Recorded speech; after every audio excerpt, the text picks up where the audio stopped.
শিশিরের বিন্দু পাতার ওপর পড়ে আর তার গায়ে লেগে থাকে।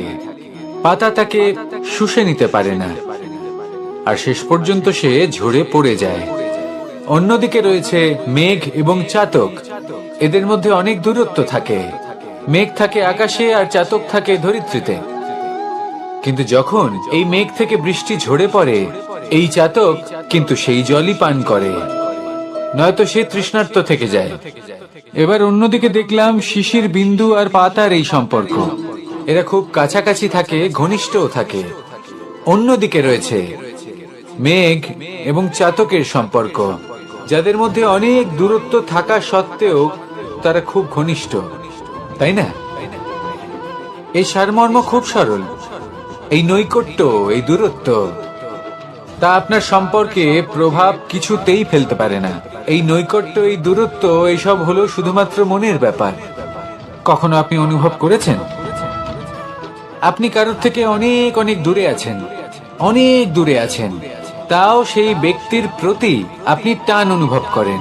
সেখানে আপনি কারোর সাথে প্রত্যেক দিন অতিবাহিত করেন, সমস্ত জীবন অতিবাহিত করেন, সব থেকে বেশি সময় তার সাথে অতিবাহিত করেন, তাও তার প্রতি সেই টান অনুভব করেন না।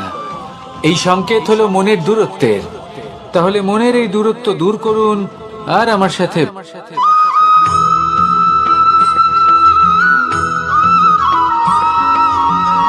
এই সংসারে কোনো বস্তু হোক বা ব্যক্তি হোক, তার একার গুরুত্ব কিন্তু খুব বেশি নয়। একটা উদাহরণ হিসেবে বৃষ্টির ফোঁটাকে ভেবে দেখুন। যদি একটি বৃষ্টির ফোঁটা হয় তাহলে তার খুব বেশি গুরুত্ব থাকে না, কিন্তু যখন সহস্র বৃষ্টির ফোঁটা মেঘের মধ্যে দিয়ে ঝরে পড়ে, তখন সেটা বর্ষার রূপ ধারণ করে। সেই বর্ষা যা এই প্রকৃতিকে শান্ত করে।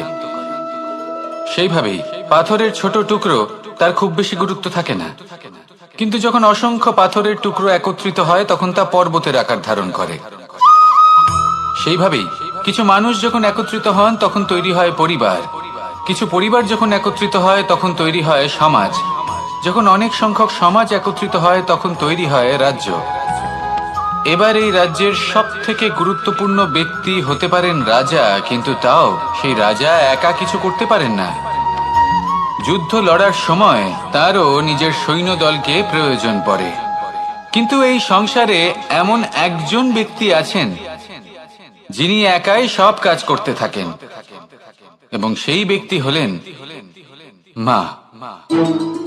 আমাদের জীবনে একজন পিতার ভূমিকা কিন্তু নিঃসন্দেহে অমূল্য, কিন্তু আমাদের সকলের জীবনে যে ভূমিকা একজন মায়ের তা অন্য কারোর থাকে না। একজন মা একাই সন্তানকে বড় করতে পারেন, সংস্কারী করে তুলতে পারেন, তার জন্য পরিশ্রম করেন। আর এত কিছু কাজ করার পরেও তার কাজের জন্য তিনি প্রশংসা অবশ্য পান না। উল্টে যদি সেই সন্তান অনুচিত পথে চালিত হয়, অনুচিত কর্ম করে, তখন সেই মাকেই অপবাদের পাত্র হয়ে উঠতে হয়। আমাদের জীবনে মায়ের যোগদান কতটা সেটা বুঝুন। আপনাকে বড় করে তোলার জন্য উনি কতটা পরিশ্রম করেছেন সেটা বুঝুন। আজ থেকে, এখন থেকে, এই মুহূর্ত থেকে মাকে সম্মান করতে শিখুন। যখন সময় পাবেন, যখন সুযোগ হবে, তখন তার প্রশংসা করুন, ওনারও ভালো লাগবে। আর মায়ের এই মমতার জন্য, তার এই ভূমিকার জন্য আসুন সবাই মিলে আমরা তাকে প্রণাম করি, আর সকলে মিলে ভালোবেসে বলি, রাধা রাধা।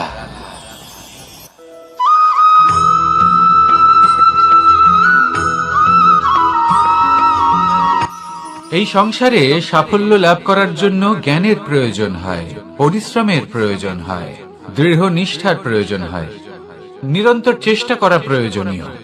কিন্তু আরো কিছু আছে যা অত্যন্ত প্রয়োজনীয় এবং গুরুত্বপূর্ণ।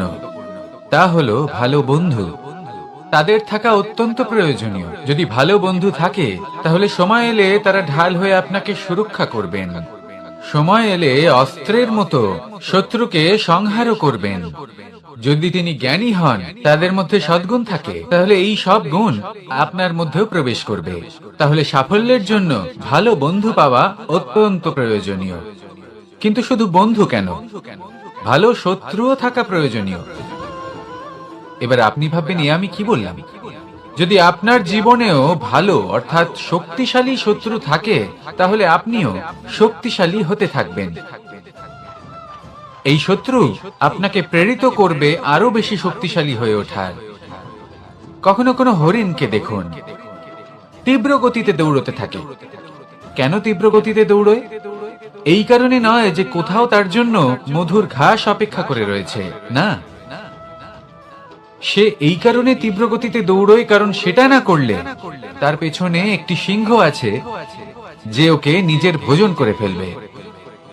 তাই জীবনে বিপদ, সংকট, এই সবকিছুও হলো অত্যন্ত গুরুত্বপূর্ণ। তার সম্মুখীন হতে শিখুন আর আমার সাথে ভালোবেসে বলুন, রাধা রাধা।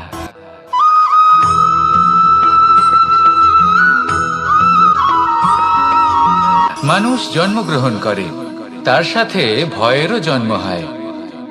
ছোটবেলা থেকেই আমাদের মনে কোনো না কোনো প্রকারের ভয় থেকেই যায়। কেউ এই বিষয়ে ভয় পায় যে তার কোনো বস্তু তার থেকে দূরে চলে যাবে। কেউ এই বিষয়ে ভয় পায় যে আমি নিজেকে হারিয়ে ফেলব। কেউ এই ভেবে ভয় পায় যে আমার প্রিয়জনেরা তারা যেন আমার থেকে দূরে না চলে যায়। কেউ এই ভেবে ভয় পায় যে আমরা যেন পথ না হারিয়ে ফেলি, আদি ইত্যাদি। কিন্তু সত্যি কথা বলতে, ভেবে দেখুন এই ভয় বাস্তবে কি? শুধুই একটা মনোস্থিতি, আর কিছুই নয়। যা কিছু আপনি জীবনে পেয়েছেন তা একদিন আপনাকে হারাতে হবে। এই জীবন হলো আপনারই, কিন্তু তাও একদিন সমাপ্ত হবে। তাই ভয় পেয়ে কি লাভ? এই ভয় শুধু আপনাকে জীবন যাপন করা থেকে বাধা দিচ্ছে, আর কিচ্ছু নয়।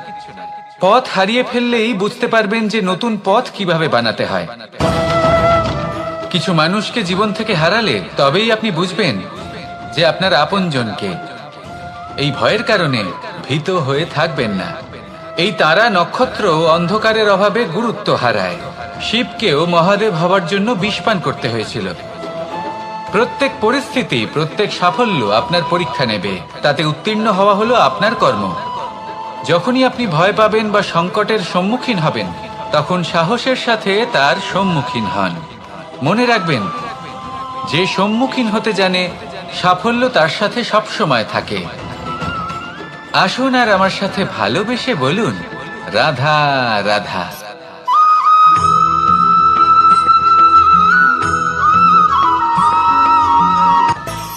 মানুষের মধ্যে একটা বিচিত্র প্রবৃত্তি থাকে, অন্য সকলের বিষয়ে, তাদের জীবনের বিষয়ে, তাদের ব্যক্তিত্বের বিষয়ে, তাদের ভবিষ্যতের বিষয়ে অনুমান করা।